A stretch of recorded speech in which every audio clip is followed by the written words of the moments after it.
사람들이 적벽대전하면 제갈량의 바람, 황계의 화공, 손권 진영이 책략부터 떠올리죠?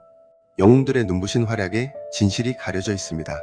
사실 조조가 대패한 진짜 이유는 황계의 불길도 아니고 제갈량의 바람도 아니고 조조 본인이 위기에서 실수한 선택 하나였습니다. 조조는 손자병법을 통달해 늘 대승을 거두었지만 적벽대전에서는 감정이 앞서 그 원칙을 딱 한 번 어겨서 목숨을 잃을 뻔한 대패를 당했습니다. 자, 질문 하나 드리겠습니다. 조직을 운영하는데 어느 날 갑자기 시스템이 멈췄습니다. 고객 불만이 폭주하고 직원들은 우왕좌왕해요. 이때 리더가 제일 먼저 뭘 해야 할까요? 범인부터 잡아 처벌한다? 아니면 원인을 먼저 찾아 복구한다? 정답은 너무 뻔하죠. 원인부터 잡아야 합니다. 처벌은 그 다음입니다. 그런데 우리는 이 뻔한 정답을 종종 놓칩니다. 말로는 해결하자고 외치면서 마음으로 처벌을 떨쳐내지 못한다면 구성원 모두가 간파하게 됩니다. 이것 또한 처벌한 것과 같은 결과를 낳게 됩니다. 조조 또한 적벽에서 정확히 반대로 했습니다. 적벽대전 직전 조조군은 육지전쟁인 중국 최정예였습니다. 북방 기병, 보병, 공성전까지. 그런데 강을 건너는 순간 전쟁의 종목이 바뀝니다. 축구 잘하던 팀이 갑자기 수영 시합에 뛰어든 거예요. 이때 필요한 게 뭡니까? 물에서 싸워본 사람, 즉 수전 전문가, 그리고 그 전문가가 중심이 된 지휘 체계죠. 조조는 총명하게도 경험 있는 수전장수 인재를 채용했으나 한순간에 이간질을 듣고 감정을 앞세워 철저하게 준비된 판을 스스로 흔들어버립니다. 군이 흔들릴 때, 병사들이 불안해질 때 적벽에서 조조는 원인 분석보다 누구 책임이냐부터 찾았습니다. 그리고 책임자 처벌부터 단행합니다. 그 순간 어떤 일이 벌어지느냐? 남아있는 사람들은 학습합니다. 실력은 중요하지 않다. 우리의 리더는 한 사람의 이야기를 듣고 판단한다. 문제를 말하면 내가 죽는다. 이게 조직을 끝장내는 학습입니다. 특히 수전 경험이 부족한 조조군에선 더 치명적입니다. 곧 배가 흔들린다. 병사들이 멀미로 쓰러질 것이다. 물길이 여기다. 불길이 여기까지 번질 수 있다. 이런 신호가 올라와야 하는데 올라오지 않아요. 올라오면 찍히니까? 그러면 조조는 뭘로 판단하죠? 보고서가 아니라 자기 감으로 판단하기 시작합니다. 육지에서는 그 감이 맞을 때도 있었겠죠. 하지만 적벽은 감으로 되는 전장이 아닌 경험이 없는 전장이었습니다. 사업으로 비교하면 경험이 없는 유통, 영업 파이프라인 확장이죠. 사실 대부분 그렇다는 걸 모두가 알고 있습니다. 먼저 결론을 이야기하면 조조는 적벽대전에서 화공에 진 게 아닙니다. 조조는 수장을 잃어서 진 겁니다. 정확히 말하면 수전이라는 새 종목에서 팀을 이끌 경험 있는 장수를 스스로 비워버린 거예요. 적군과 경쟁사는 얼마나 쾌재를 부를까요? 아무런 비용, 마케팅 등을 들이지 않고도 경쟁력을 제거해 적군의 전투력을 스스로 떨어뜨려 주었으니 말입니다. 황계의 불은 그 다음에 붙었습니다. 제갈량의 바람도 그 다음에 불었고요. 결정적인 패배는 이미 그 전에 시작됐습니다. 조조가 왜 그렇게까지 처벌을 먼저 했는지, 그리고 그 한 번의 선택이 어떻게 연쇄적으로 군 전체를 무너뜨렸는지 영화보다 더 영화 같은 장면으로 이어가 보겠습니다. 사람은 위기에서 똑똑해지지 않습니다. 위기에서 사람은, 특히 권력을 가진 사람일수록 더 단순해집니다. 조조도 그랬습니다. 적벽에 도착한 조조는 이미 흔들리고 있었습니다. 병사들은 강 위에서 멀미로 쓰러지고 북방 출신 말 타던 장수들은 배에 오르자마자 표정이 굳습니다. 이건 전술의 문제가 아니라 몸이 거부하는 문제죠. 그런데 리더 입장에서 이 상황을 인정하는 순간 무엇이 따라옵니까?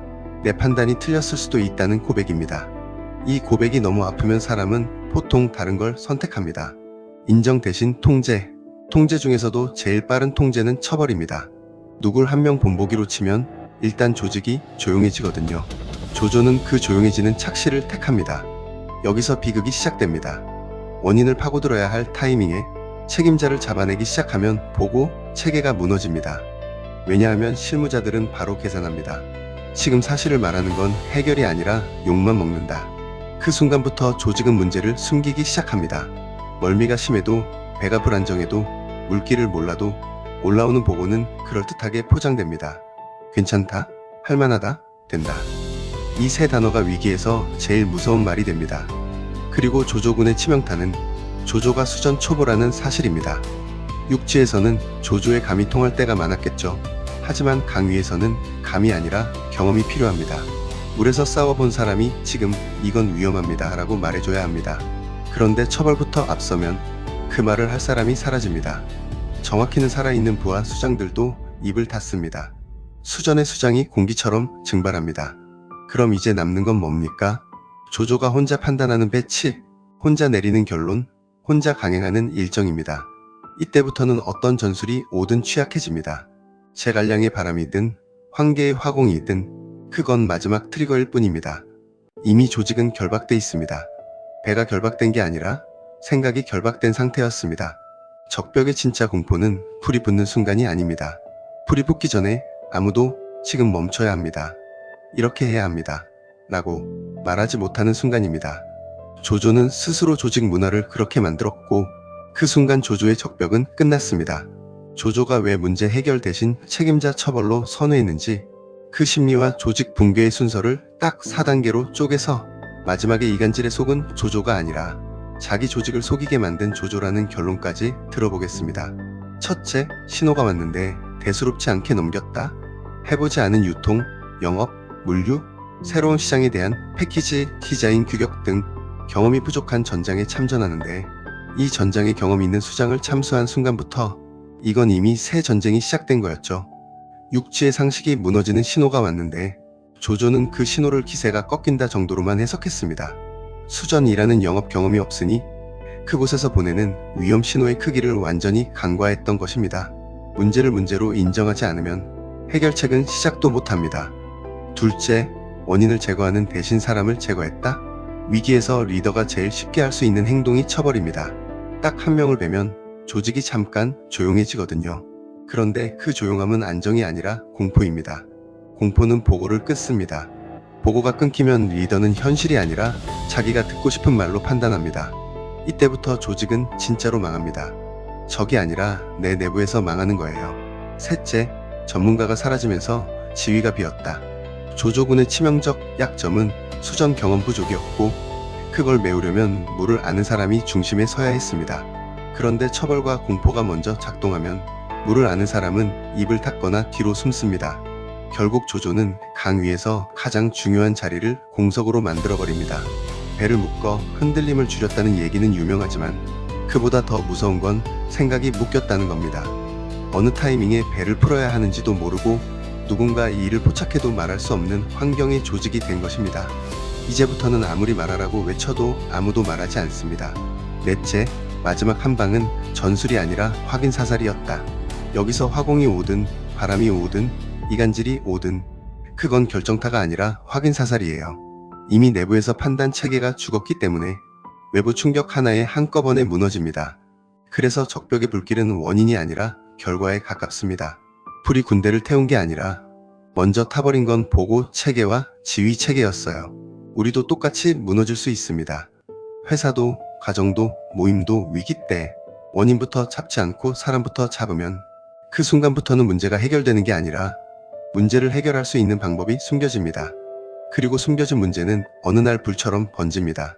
조조가 처벌을 선택한 순간 어떤 사람이 입을 닫았고 그 침묵이 어떻게 바람보다 무서운 공포가 됐는지, 그리고 손자병법이 말하는 위기 대처의 핵심, 원인 규명과 문제 해결의 순서를 조조가 어떻게 거꾸로 밟았는지 그걸 척벽의 한가운데로 끌고 들어가서 끝장을 내보겠습니다.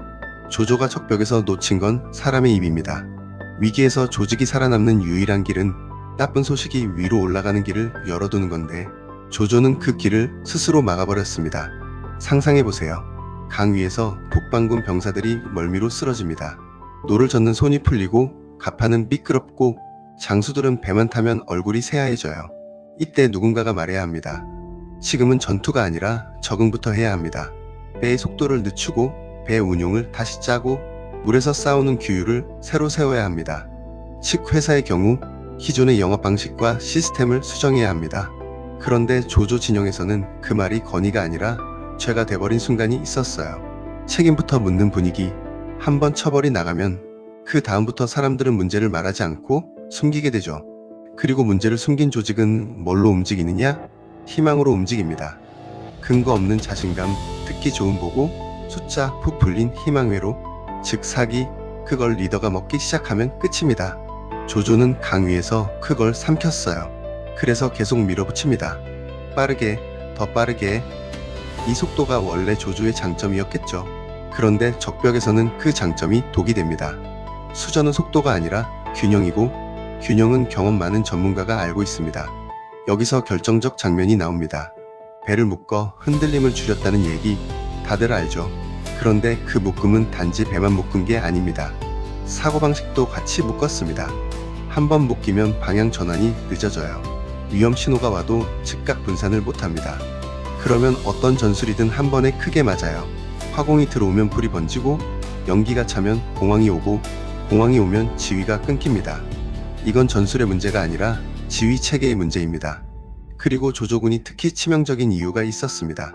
수전을 모르는 군대는 현장 판단이 생명인데, 조조는 신규 채용한 수장을 처벌부터 하면서 그 판단을 그나마 조금이라도 할 수 있는 사람들까지 조용하게 만들어버렸어요. 그 결과 적벽의 밤에 불이 보였을 때 조조군은 이미 반응이 한 박자 늦었습니다. 누가 판단을 내려야 하는지, 누가 책임지고 배를 풀어야 하는지, 누가 철수 순서를 잡아야 하는지, 그 자리가 비어 있었던 거예요. 조조가 만든 공포가 그 자리를 비웠습니다. 만일 조조가 그 수장을 참수하지 않았다면 어떻게 되었을까요? 조조가 이간질되어 그 수장을 범인으로 생각하고 몰아붙이더라도 수장은 배가 침몰하지 않게 운영할 것이고, 압도적으로 불리한 적벽에서 모두가 주저해도 경험에 근거한 지혜를 발휘할 것이고, 탈출 경로를 설계하고 만들어서 전군을 구할 수도 있습니다. 그 수장은 어떻게 해야 전군을 구할 수 있는지 방법을 경험으로 알고 있기 때문에 모두의 비난과 모함을 받으면서도 끝까지 전군을 위기에서 구하는데 필사의 노력을 다할 것입니다. 성공해도 처벌이 기다린다는 것을 알면서 말입니다. 이것은 그 수장이 착해서도 아니고 미련해서도 아닙니다. 경험으로 아는 사람의 본능적인 행동입니다. 사업을 성공시킨 CEO들은 이러한 경험 많은 리더의 본능적인 용맹함을 고도의 심리 전술로 활용하여 위기 때마다 조직을 구해냅니다. 그리고 중국 천하를 통일한 유방처럼 보란듯이 그 장수를 대장군으로 임명하여 인재들이 넘쳐나는 탄탄한 조직 문화를 육성하게 됩니다. 많은 직원들은 진위를 알기 어렵고 그 리더를 배신자나 범인으로 생각합니다. 그리고 그 리더가 모두를 구했다는 것 또한 인정하지 않습니다. 그러나 그 리더를 중역 자리에 임명하고 공식적으로 지위를 인정함으로써 모든 것은 사필 규정되고, 누명을 썼던 직원을 포용한 CEO는 모든 직원들의 사기를 올려줍니다. 언젠가 내가 실수하거나 누명을 썼을 때 우리 CEO는 나를 지켜줄 거야. 이러한 긍정적인 충성심이 조직 전체에 확산됩니다. 적벽은 옛날 전쟁 이야기가 아니에요. 우리 인생에도 똑같이 찾아옵니다. 집안이든 회사든 모임에서든 사람은 위기에서 실수할 수 있어요. 그런데 그 실수를 외면하고 사람부터 치기 시작하면 그 순간부터 진짜 큰 위기가 닥쳐옵니다.